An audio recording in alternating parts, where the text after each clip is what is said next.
Hello അസ്സാം വലൈക്കും welcome back പുതിയൊരു വീഡിയോയിലേക്ക് എല്ലാവർക്കും സ്വാഗതം. അപ്പോൾ ഇന്നത്തെ ഇതൊരു പാർട്ടി വ്ളോഗാണ് കേട്ടോ. വളരെ എളുപ്പത്തിൽ കുറച്ച് ഐറ്റംസ് എല്ലാം വെച്ചിട്ട് നമുക്കൊരു അടിപൊളി പാർട്ടി റെഡിയാക്കാം. അപ്പോൾ ഞാൻ ഇന്ന് ആദ്യം തന്നെ ഉണ്ടാക്കുന്നത് ഒരു ചോക്ലേറ്റ് കേക്കാണ്. ഞാൻ ഇതിൻ്റെ വീഡിയോ മുന്നേ അപ്ലോഡ് ചെയ്തിട്ടുണ്ടായിരുന്നു, അപ്പോൾ ജസ്റ്റ് കാണിക്കുന്നേ ഉള്ളൂ കേട്ടോ. ഇത് ഭയങ്കര ഈസിയാണ്, കഴിക്കാൻ നല്ല ടേസ്റ്റാണ്. ഞാൻ ആദ്യമൊന്നും ഇങ്ങനത്തെ വാങ്ങിക്കലുണ്ടായിട്ടില്ല, വീട്ടിൽ നിന്ന് തന്നെ ഫ്ലോറലും വെച്ചിട്ട് ഉണ്ടാക്കലാണ്. പക്ഷേ ഇതൊരിക്കൽ ട്രൈ ചെയ്തപ്പോൾ ഭയങ്കര ഇഷ്ടമായി. പിന്നെ പണിയും ഭയങ്കര ലാഭമാണെന്നല്ല, അപ്പോൾ അതിന് ശേഷം ഇങ്ങനെ ഇത് വാങ്ങിക്കലുണ്ട് കേട്ടോ. അപ്പോൾ ഇതൊന്ന് പെട്ടെന്നൊന്ന് ബീറ്റ് ചെയ്തിട്ട് ഓവനിലേക്ക് വെക്കലാന്ന്.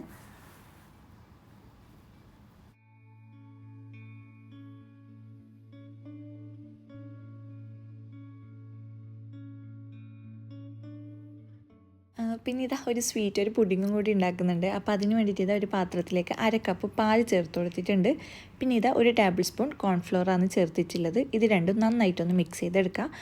കട്ടകളൊന്നും ഇല്ലാണ്ട് തന്നെ നന്നായിട്ടൊന്ന് മിക്സ് ചെയ്തെടുക്കുക.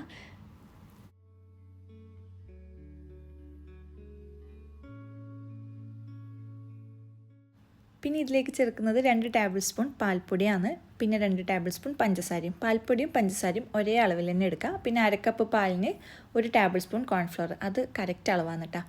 അപ്പോൾ എല്ലാം കൂടി നന്നായിട്ടൊന്ന് മിക്സ് ചെയ്തെടുക്കുക. അതിനുശേഷം ഇതൊക്കെ ഫ്ലെയിം അടുപ്പിൽ വെക്കുന്നതിന് മുന്നേ ചെയ്തതാണ് കേട്ടോ. ഇനിയിപ്പം അടുപ്പിലേക്ക് വെച്ചിട്ട് എല്ലാം കൂടി നന്നായിട്ടൊന്ന് മിക്സ് ചെയ്തെടുക്കുക. പിന്നെ കോൺഫ്ലോറിൽ ചേർത്തുകൊണ്ട് തന്നെ ഫസ്റ്റ് തന്നെ കൈ എടുക്കാണ്ട് തന്നെ ഇളക്കി കൊടുക്കണം, അല്ലെങ്കിൽ പെട്ടെന്ന് കട്ട പിടിച്ചു പോകും.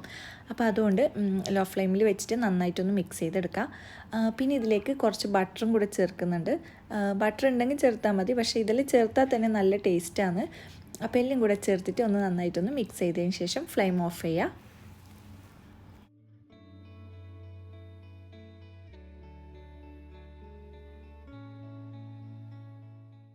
പിന്നെ ഇതിലേക്ക് 4 പീസ് ബ്രെഡ് എടുത്തിട്ടുണ്ട്. പിന്നെ ക്രീം കൂടുതലുണ്ടെങ്കിൽ അതിനനുസരിച്ചിട്ട് ബ്രെഡ് എടുക്കാം കേട്ടോ.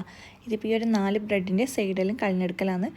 പുഡിങ് സ്വീറ്റ്സ് കാര്യങ്ങളെല്ലാം ഉണ്ടാക്കുമ്പം ബ്രെഡിൻ്റെ സൈഡെല്ലാം കളഞ്ഞെടുക്കൽ നല്ലതാണ് കേട്ടോ. കാരണം ആ ഒരു ഭാഗം കുറച്ച് ഹാർഡായിരിക്കും. പിന്നെ അങ്ങനെ മധുരം ഇതൊന്നും അതിൽ പിടിക്കില്ല, ചെറിയൊരു കയ്പ്പ് ടേസ്റ്റെല്ലാം ഉണ്ടാവും. അപ്പം ഇത് കളഞ്ഞിട്ടാണ് എന്തായാലും പുഡിങ്ങെല്ലാം ഉണ്ടാക്കുമ്പോൾ എടുക്കേണ്ടത്.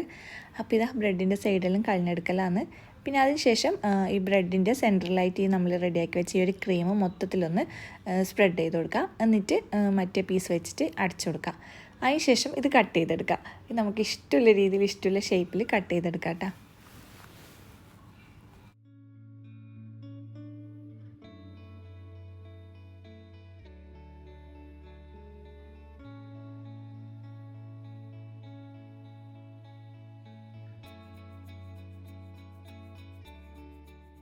അപ്പോൾ അതൊക്കെ അവിടെ റെഡി ആയിട്ടുണ്ട്. ഇനിയിപ്പോൾ ഒരു പാലിൻ്റെ ഒരു മിക്സും കൂടെ റെഡിയാക്കാനുണ്ട്. അപ്പോൾ അതിന് മുന്നേ തന്നെ ഒരു പാത്രത്തിലേക്ക് 1 ടേബിൾ സ്പൂൺ കസ്റ്റർഡ് പൗഡറും 2 ടേബിൾ സ്പൂൺ പാലും കൂടെ ചേർത്തിട്ട് ഒന്ന് മിക്സ് ചെയ്തെടുക്കുക.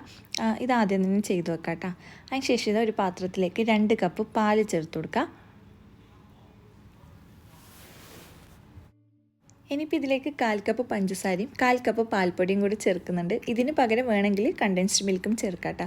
അപ്പോൾ ഇതൊക്കെ ചേർത്തിട്ട് നന്നായിട്ടൊന്ന് മിക്സ് ചെയ്തെടുക്കുക. എന്നിട്ടൊന്ന് തിളച്ച് വരുന്ന സമയത്ത് നമ്മൾ നേരത്തെ റെഡിയാക്കി വെച്ച കസ്റ്റാർഡ് പൗഡറില്ലേ, അത് ചേർത്ത് കൊടുക്കുക കേട്ടോ. അത് നേരത്തെ റെഡിയാക്കി വെച്ചതുകൊണ്ട് ചിലപ്പം അടിയിലൊക്കെ ഇങ്ങനെ കട്ട പിടിച്ചിട്ടുണ്ടാവും. അപ്പോൾ ആ സമയത്ത് ചേർക്കുന്നതിന് മുന്നേ തന്നെ ഒന്ന് ഇളക്കി കൊടുത്തതിന് ശേഷം വേണം ഇതിലേക്ക് ചേർത്ത് കൊടുക്കാൻ വേണ്ടിയിട്ട്. എല്ലാം കൂടെ ചേർത്തിട്ട് നന്നായിട്ടൊന്ന് മിക്സ് ചെയ്തെടുക്കുക. അപ്പോൾ ഇതൊക്കെ നന്നായിട്ട് തിളച്ച് കുറച്ചൊന്ന് കുറുക്കിയെടുത്തതിന് ശേഷം ഫ്ലെയിം ഓഫ് ചെയ്യുക. ഇതൊരുപാട് എന്താ പറയുക കുറുക്കി ഭയങ്കര തിക്കാക്കിയിട്ടൊന്നും എടുക്കണ്ട, ചെറിയൊരു ലൂസിൽ ഈ ഒരു രീതിയിൽ തന്നെയാണ് കേട്ടോ വേണ്ടത്. അപ്പോൾ അതിന് ശേഷം നമുക്കിതിൻ്റെ ഫ്ലെയിം ഓഫ് ചെയ്യാം. ഫ്ലെയിമെല്ലാം ഓഫ് ചെയ്തതിന് ശേഷം ഇതിലേക്ക് കുറച്ച് ബദാം കട്ട് ചെയ്തിട്ട് ചേർക്കുന്നുണ്ട്. ഇതിന് പകരം പിസ്തയോ കാഷ്യോ എന്തും ചേർക്കാം കേട്ടോ. അപ്പോൾ ഇതൊക്കെ ചേർത്തിട്ട് ഒന്ന് മിക്സ് ചെയ്യുക. ഇതിപ്പം തീ ഓഫ് ചെയ്തതിന് ശേഷമാണ് കേട്ടോ ഇതിൽ ചേർത്ത് കൊടുത്തിട്ടുള്ളത്. അപ്പോൾ ഇനിയിപ്പോൾ പുഡിങ് സെറ്റ് ചെയ്യുന്ന ഒരു പാത്രത്തിലേക്ക് നേരത്തെ റെഡിയാക്കി വെച്ച ബ്രെഡില്ലേ, അത് വെച്ച് കൊടുത്തിട്ടുണ്ട്. എന്നിട്ട് ഇതിൻ്റെ മേലെ ഈ ഒരു പാലിൻ്റെ മിക്സ് മൊത്തത്തിലൊന്ന് ഒഴിച്ചു കൊടുക്കുക. മേലെ കൂടിയായിട്ട് ഇങ്ങനെ ഒഴിക്കുക കേട്ടോ. കാരണം ഈ പാല് നല്ലോണം ഒന്ന് സോക്കായിട്ട് കിട്ടണം. പിന്നെ ഇതിൻ്റെ മേലെ കുറച്ച് പിസ്ത ചേർത്ത് കൊടുക്കുന്നുണ്ട്. അത് ജസ്റ്റ് ഒരു ഭംഗിക്ക് വേണ്ടിയിട്ട് മാത്രം ചേർക്കുന്ന കേട്ടോ. എന്ത് നട്ട്സ് നമ്മളതിൽ എന്താണോ ഉള്ളത് അത് ചേർത്ത് കൊടുക്കുക. ഞാനിപ്പോൾ ഇത് 2 പാത്രത്തിലായിട്ടാണ് കേട്ടോ സെറ്റാക്കിയിട്ടുള്ളത്. വലിയൊരു പാത്രം ഉണ്ടെങ്കിൽ അതിൽ തന്നെ ആക്കിയാൽ മതി. പിന്നെ അതിന് ശേഷം ഇത് എല്ലാം സെറ്റാക്കിയതിന് ശേഷം നല്ലോണം ഫ്രിഡ്ജിലൊക്കെ വെച്ച് തണുപ്പിച്ചിട്ട് വേണം കേട്ടോ കഴിക്കാൻ വേണ്ടിയിട്ട്. അപ്പം ഞാനിതെല്ലാം ഫ്രിഡ്ജിലേക്ക് മാറ്റിയിട്ടുണ്ട്.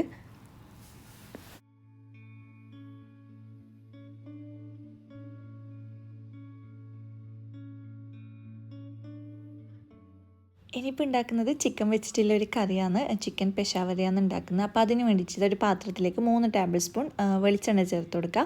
എന്നിട്ട് ഇതിലേക്ക് ചിക്കൻ, നമുക്ക് കറിക്ക് ആവശ്യമുള്ള ചിക്കൻ എത്രയാണോ എടുക്കുന്നത് അതൊന്ന് നല്ലോണം ഒന്ന് കുക്ക് ചെയ്തെടുക്കുക. ഇതിലേക്ക് ഈ ചിക്കനിലേക്ക് ഉപ്പ് മാത്രമേ ചേർത്തിട്ടുള്ളൂ കേട്ടോ. ഇതൊരു 75% വേവിച്ചിട്ട് കുക്ക് ചെയ്തിട്ട് എടുക്കുക.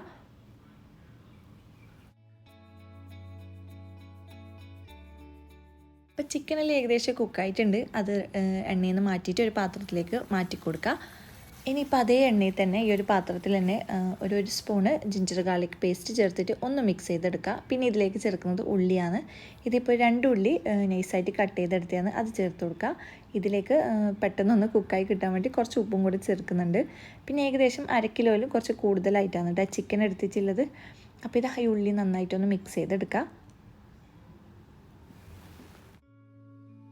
അപ്പോൾ ഉള്ളി ഒന്ന് സോഫ്റ്റായി വന്നാൽ ഇതിലേക്ക് 1/2 സ്പൂണ് കുരുമുളക് പൊടിയും 1 സ്പൂണ് മുളക് പൊടിയും കൂടി ചേർത്തിട്ട് വീണ്ടും നന്നായിട്ടൊന്ന് മിക്സ് ചെയ്തെടുക്കുക. ഈ ഒരു പൗഡേഴ്സിൻ്റെ പച്ചമണലൊന്ന് പോയി കിട്ടണം, അതുവരെ ഒന്ന് കുക്ക് ചെയ്തെടുക്കുക. പിന്നെ ഇതിലേക്ക് ഇനി ചേർക്കുന്നത് പച്ചമുളകാണ്. ഞാനിപ്പോൾ 3 പച്ചമുളക് എടുത്തിട്ടുള്ളത്, അത് ചേർത്ത് കൊടുക്കുക. അതിനുശേഷം ഇതിലേക്ക് നമ്മൾ കുക്ക് ചെയ്തിട്ട് മാറ്റി വെച്ച ചിക്കനില്ലേ അതും കൂടെ ചേർത്തിട്ട് നന്നായിട്ടൊന്ന് മിക്സ് ചെയ്തെടുക്കുക. കുറച്ച് മല്ലിയിലയും പിന്നെ ഇതിലേക്ക് ചേർക്കുന്നത് തക്കാളിയാണ്. ഇതിപ്പോൾ 2 വലിയ തക്കാളിയാണ് ചെറിയ പീസാക്കിയിട്ട് കട്ട് ചെയ്തെടുത്തതാണ്, അതും കൂടെ ചേർത്തിട്ട് എല്ലാം കൂടി നന്നായിട്ടൊന്ന് മിക്സ് ചെയ്യുക. മിക്സ് ചെയ്തതിന് ശേഷം ലോ ഫ്ലെയിമിൽ ഇട്ടിട്ട് ഒന്ന് കുക്ക് ചെയ്തെടുക്കുക. എല്ലാം കൂടി ഒന്ന് നന്നായിട്ടൊന്ന് എന്താ പറയുക ഒന്ന് മിക്സായി കിട്ടണം. അപ്പോൾ അതുവരെ ഒന്ന് വെയിറ്റ് ചെയ്യുക.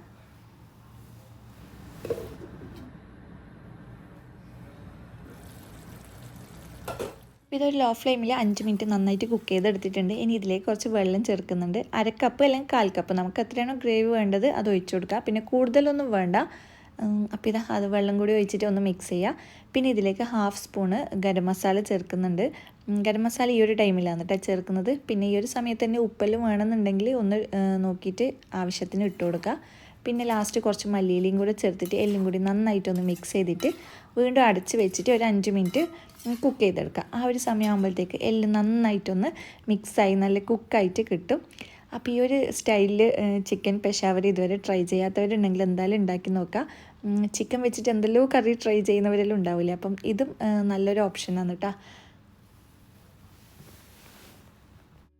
അപ്പോൾ ഇതാ ഫുഡും കാര്യങ്ങളെല്ലാം റെഡി ആയിട്ടുണ്ട്. പിന്നെ ഇതാ ഈ ഒരു പൊരിച്ച പത്തിരിയും മട്ടൻ ബിരിയാണിയും പൊറോട്ടയും ഈ ഒരു ഫലൂദയെല്ലാം ഉമ്മ കൊണ്ടുവന്നതാണ് കേട്ടോ.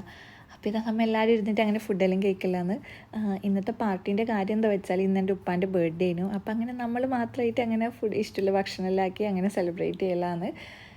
അപ്പോൾ ഇതാ എപ്പോൾ പറയുന്ന പോലെ തന്നെ വീഡിയോ എല്ലാവരും മുഴുവനായിട്ട് കാണുക. കണ്ടിട്ട് ഇഷ്ടമാവുകയാണെങ്കിൽ എന്തായാലും ലൈക്ക് ചെയ്യുക, കമൻറ്റ് ചെയ്യുക, സബ്സ്ക്രൈബ് ചെയ്യുക, സപ്പോർട്ട് ചെയ്യുക. വീണ്ടും നല്ല നല്ല വീഡിയോ ഒക്കെ ആയിട്ട് കാണുക. അതുവരേക്കും ബൈ.